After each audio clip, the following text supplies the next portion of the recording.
All right. Hello, everyone. I have an update. Just a bit of a couple of screenshots that I forgot to include in the last video. So, if you remember, near the very end, I tried to get them to complete a final an answer. Kind of, there was already a smoking gun, right? They already explained that China underwent a capitalist restoration akin to that of the Soviet Union and Yugoslavia. After Khrushchev and Tito and Deng introduced market-oriented reforms justified by pragmatic socialism, right? And I wanted to kind of double that down by pointing out how the ultra-leftists were correct in their position, meaning that it was, in fact, the rightists who, in opposition to the ultra-leftists, at the conclusion of the Cultural Revolution, reversed their socialist trajectory.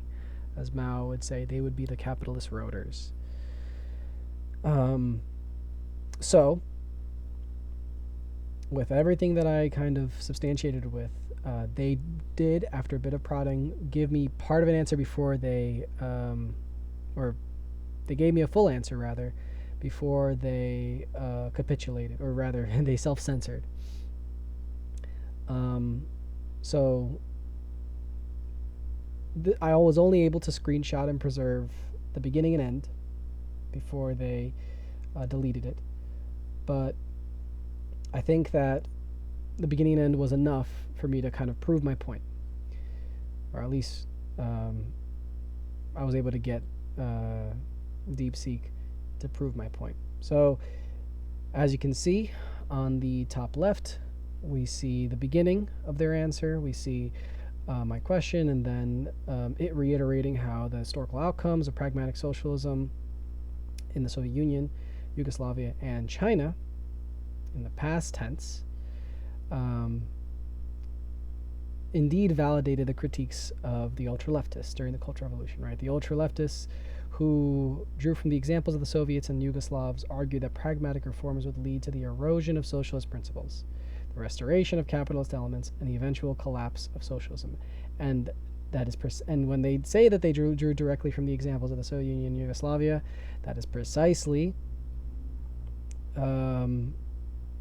what they were describing. They were describing that socialism had ended in Soviet Union and Yugoslavia, and they believed that China was on the road to capitalist restoration unless they, upheld the Cultural Revolution. Unfortunately, I can't prove to you guys that the detail that the answer before it was self-censored explored this and elaborate and substantiated my position. But alas, I hope you take my word for it when I say that this is what is in the literature.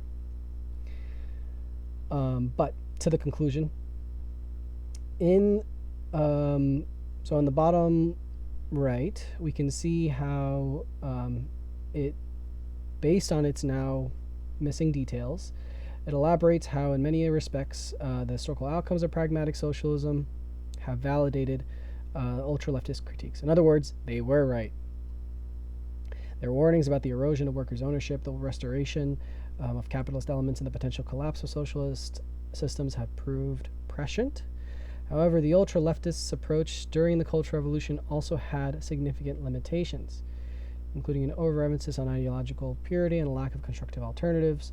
These limitations highlight the challenges of balancing revolutionary principles with practical realities, which I'm fine with them doing. I doubt that they would have been able to write out anything unless they threw out their party line bit that it was necessary, even though they admit that it was a reversal of socialism and that it's anti-Marxist and so on. So in summary, the ultra-leftist opposition to pragmatic socialism during the Cultural Revolution can be seen as justified in light of the historical outcomes in the Soviet Union, Yugoslavia, and China. So, in other words, the ultra-leftists were right. However, their approach also underscores the need for a balanced and nuanced approach to build and maintain socialism, which is fair. There were extremes and there were mistakes that were committed by the ultra leftists, which is a big reason as to why they lost, right? But that doesn't change the fact that in the main, between the pragmatic socialists and the Dengists and the ultra leftists, DeepSeek, with all their information, seem to be convinced, with a bit of prodding, that in fact it is the ultra leftists that are correct. I mean, before the server realizes the danger of preserving such a thing and then self-censoring. But yeah.